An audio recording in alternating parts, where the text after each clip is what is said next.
Coach, you ready to roll? Ready, absolutely. All right, let's start with James Crapia from the Oregonian. Joe, other than the ball going elsewhere on the two fumbles, either to hand it off to Travis or throw in a different route or something, what are the coaching points and correction points there? Because those plays happen so quickly to Tyler and Johnny that it just seems very hard for that to go back and say, oh, you could have, should have done this when a linebacker hits Johnny so fast. What are the coaching points there to correct that, to prevent that from happening?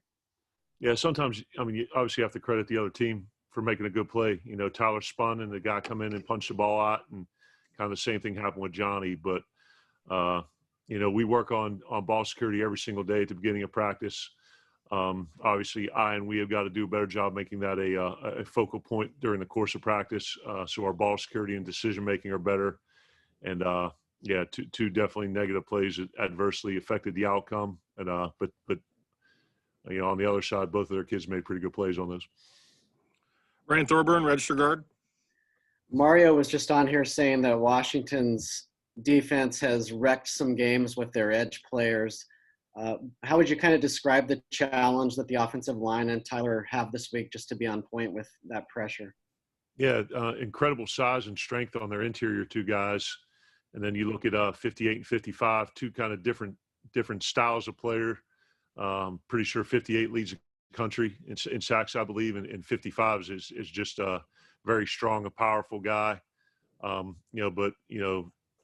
you mentioned, but both can't allow the game records to wreck the game, and certainly both of those guys have potential to do that. So our tackles, our backs, our tight ends, our quarterbacks, we got to be on point, making sure we're sound with our protections and protecting well and throwing on time. Matt Preem, 247 Sports. I don't know if it was just pure read or if it was by design, but Tyler had much more effectiveness running the football against Cal than the previous two games. I guess just how has he progressed in reading on the RPOs and the zone reads and whatnot? He's doing well. And, as we discussed last week, a lot of his carries are contingent upon what the person he's reading does. And Cal made the decision a lot of times to bend to end to try to tackle the ball carrier. So that gave Tyler a pull read, and he was able to generate, I think, 50-some yards maybe rushing. So he did a real good job there. We've just got to make sure, because we talk about the parameters of the quarterback reading the play, some are aggressive give or some are aggressive pull, just in case the read is gray. So we just want to make sure that he's doing a good job, kind of not forcing the pull, I guess, for lack of a better term. But I think he's made progress. I think he may have forced a couple pull reads there that ended up – there's actually a third phase to it, the ones that go to the tight end or to red. But I think for the most part, he's grown in his decision-making and did a pretty solid job in the game. Eric Scopel, 247 Sports. Yes, we talked about the running success for Tyler, but passing, I think, in the second half probably is his worst half so far this year. What did you see on film there, and what kind of things do you guys need to correct this week before you face Washington, and what is a really good secondary? Yeah, he had a pretty solid first half. I think it was 7 for 11, I think, for 171 there. And then, I point to first some of myself. I got to make sure I'm doing a good job calling the plays or putting him in position to be successful. And hopefully we're doing that a high percentage of the time. And then when we do that, it's going to be incumbent upon us to protect, to run routes and get open, and for the quarterback to make the right read and throw the ball. I think there were some times during the course of the game, maybe he got off of his footwork and maybe got his eyes down on the rush, and that led to a couple errant throws. But, he's just got to fall back on his preparation and his knowledge of the offense and his fundamentals and technique. And, he's a young quarterback, fairly certain he leads the league in yards, touchdowns, efficiency, and total offense. And, took a little minor step back in the second half as a first-year starter in a new offense. So that happens. We don't like it. We acknowledge it. We take ownership, but he'll get better from it. James. So you talk about trying to prevent the game wreckers. Obviously good, was able to do so last week. He was unblocked on, I think, 3 of the 3.5 tackles for loss. I realize some is on purpose, some is a missed assignment, but are there things to clean up and correct there in terms of edge guys? And did not having Devin last week come back to haunt you a little bit, and having him back will help you, particularly on that, I think it was the 3rd and 1, where maybe it could have helped you if he was there, kind of thing. Yeah, I think the first part is on a couple of those we had some missed assignments. So he wasn't intentionally cut loose on some of those short yardage ones, and we got to get a couple of those things cleaned up. And then I think the other one that he made was on a read that Tyler should have handed off. So those were certainly very talented and effective player who had a good game. And then Devin coming off of back-to-back 100-yard games, really a threat on the back end to stretch the defense vertically, and getting them back this week hopefully will benefit the receiving core and our pass game. Ryan? Joe, in a year where a lot of teams are just struggling to try and get to the finish line of this thing here, how nice is it for you guys to have the motivation of still playing for hardware despite a couple back-to-back losses? Yeah, I think Coach Cristobal does an unbelievable job keeping our guys myopic, having a great singleness of purpose for what we do, and we talk about a 1-0 approach every week. So hopefully our level of preparation or performance doesn't vacillate based on the magnitude of the game. So I think that's incredibly important from a cultural standpoint. But when you take that aside and understand that, this game is for an opportunity to continue to extend the season, I think our kids are acutely aware of that. I think they understand who the opponent is. And any time in 22 years where you're playing in the latter stages of the season with the opportunity to play more, it makes it a little more special. Tyson Alger, The Athletic. Travis is averaging 40 yards per reception. How is he so effective there? And with only 5 catches, like when do you choose to scheme something up and be able to use that? You said 40 yards a reception? 40 yards per reception for Dye. Pretty cool. Yeah. Obviously he's got a very unique skill set for a running back. He's able to run between the tackles and make people miss in space, but he's also does some things that a slot receiver would do. So I think you just want to be judicious and smart where you're not asking him to do too much, but also taking advantage of opportunities where you could get him matched up in single coverage where he could beat maybe a linebacker one-on-one, or where you can, put a team in conflict with a certain zone coverage and get a 2-on-1 on a safety like we did on that long one that was called back on the penalty. So, definitely plays with a lot of passion, great kid, very positive mindset, and has been an incredibly valuable asset for the offense this year. Jerry Thompson, Ducks Illustrated. Coach, the question I get asked most frequently is why on 4th and 1, 3rd and 1, crucial plays, you run CJ, and this is not a knock on CJ, up the middle instead of play action pass or something different, because it seems, I don't know the exact percentages, but it seems last year and this year, we just get stuffed so often. And that's a question I get asked, so I'd like you to respond. Yeah.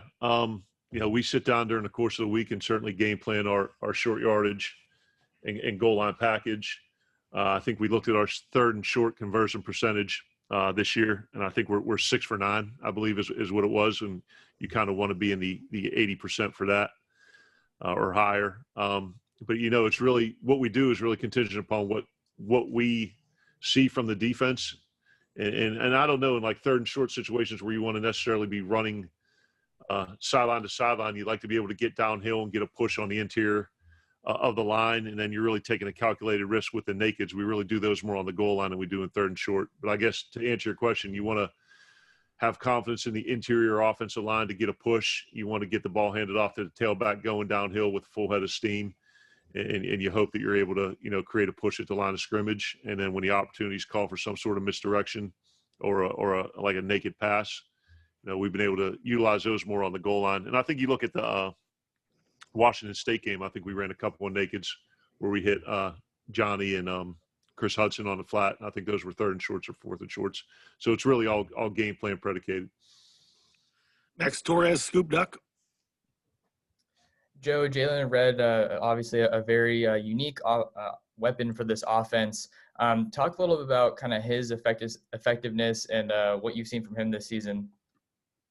Yeah, I think Coach BMAC does an awesome job with Jay Red and with the rest of the guys. But he's a fun kid to coach. Comes out to the field every day with a great attitude.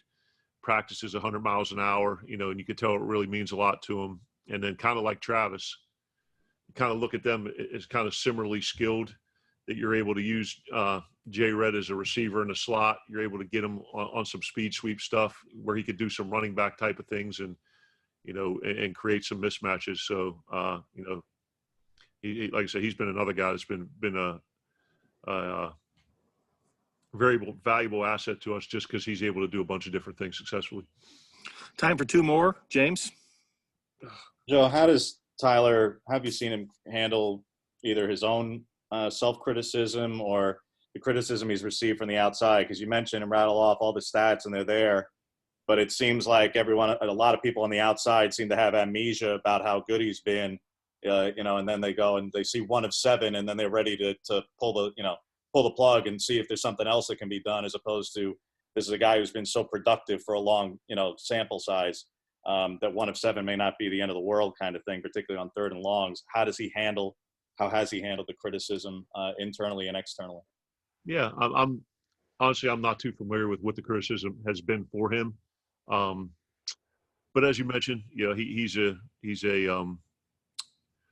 first year starter in a new offense. And when you look at the numbers, I think he's been, like I said, had a very positive season thus far, but is also very, aware that he didn't have a good half, and we met and talked about those things. And the number one is to take ownership and accountability and responsibility for the things you didn't do well. And he understands that. Didn't try to deflect it. Didn't try to point it off on someone else. And we talked about that being part of the quarterback position. But it's quarterback like coach. You assume you get probably more of the praise you deserve when you do well, and you get more of the blame when things go poorly, and that's just part of it. And as a coach and as a quarterback, you got to have thick skin. You got to be resilient.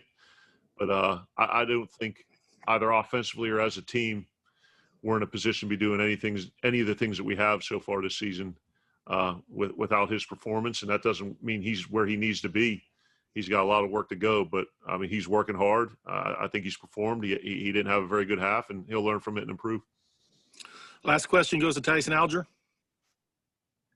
Just as someone who spent the vast majority of your coaching career on the East Coast, now that you have just about a full Pac-12 season under your belt, what's been your biggest takeaway from just the new conference, from whether it's film study or just whatever?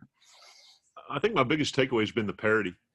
And so far in 5 games, you look at the defenses and you look at the kind of the teams as a whole, that there's I don't want to say a level playing field, but you're seeing talented teams week in and week out, that if you're not on your best and not on your A game relative to your preparation and how hard you play and how well you execute, that anybody can knock off anybody. So I think that's been the biggest takeaway, that there's a lot of parity and a lot of similarly skilled teams.